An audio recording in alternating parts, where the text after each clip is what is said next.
ஆண்டவரும் இரட்சகருமாகிய இயேசு கிறிஸ்துவின் இனிய நாமத்தில் என் அன்பின் வாழ்த்துக்கள். நீங்கள் கையிட்டு செய்யும் எல்லா காரியத்திலும் தேவன் இன்று உங்களுக்கு வெற்றியையும் மகிழ்ச்சியையும் சமாதானத்தையும் உயர்வையும் மேன்மையும் தந்து உங்களை வழிநடத்துவாராக. இன்றைய நாளின் தியானத்திற்காக தெரிந்து கொண்ட வேத பகுதி எபிரேயர் 13வது அதிகாரம் வசனம் 9.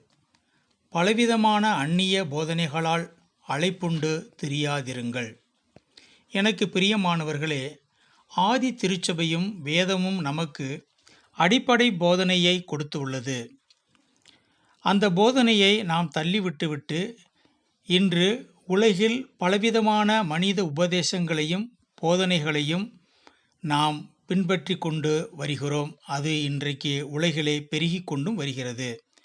நம்முடைய கிறிஸ்துவ வாழ்க்கை என்பது இயேசு கிறிஸ்துவின் போதனையிலும் ஆதி திருச்சபையில் அப்போஸ்தலர்கள் நமக்கு என்ன கற்றுக் கொடுத்தார்களோ அதன் அடிப்படையிலும் நாம் வாழ வேண்டும்.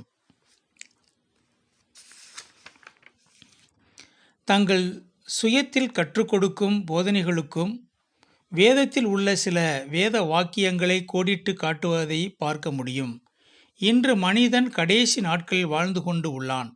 பிசாசானவன் யாரை வஞ்சிக்கலாம் என்று வகை தேடி அலைகிறான். குறிப்பாக தெரிந்து கொள்ளப்பட்டவர்களை அவன் வஞ்சிப்பது அவனுடைய நோக்கமாக உள்ளது. நாம் எப்போதும் வேதத்தின் உதவியை நாட வேண்டும். வேதம் நமக்கு என்ன கற்றுக் கொடுக்கிறதோ அதனை பின்பற்ற வேண்டும். ஒவ்வொரு போதனையும் வேதத்தில் உள்ளது போன்ற ஒரு மாய தோற்றத்தை நமக்கு கொடுக்கும். நாம் நன்றாக ஜெபித்து ஒரு முறைக்கு பலமுறை வேதத்தையும் வேத வசனத்தையும் தியானிக்கும் போதுதான் அதை எழுதிய ஆக்கியோனும் பரிசுத்த ஆவியானவரும் என்ன நோக்கத்திற்காக எழுதினார்கள் என்பதை நாம் புரிந்து கொள்ள முடியும். ஏன் தேவன் இதனை ஞாபகப்படுத்துகிறார் என்றால், இன்று நயவசனிப்புடன் கூடிய மனதை மயக்குகின்ற போதனையும் உலக காரியத்திற்கு அதிக முக்கியத்துவம் கொடுக்கும் போதனைகளும் வந்துவிட்டன. எனவே நாம் விழிப்புடன் இருந்து அந்நிய போதனைகளுக்கு விலகி இருப்போம்.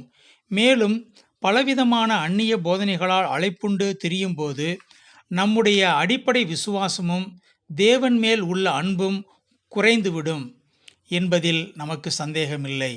அதோடு மட்டுமல்லாமல் வேதத்தையும் ஊழியர்களையும் ஒருவிதமான சந்தேக கண்ணோட்டத்துடன் பார்க்க தோன்றும்.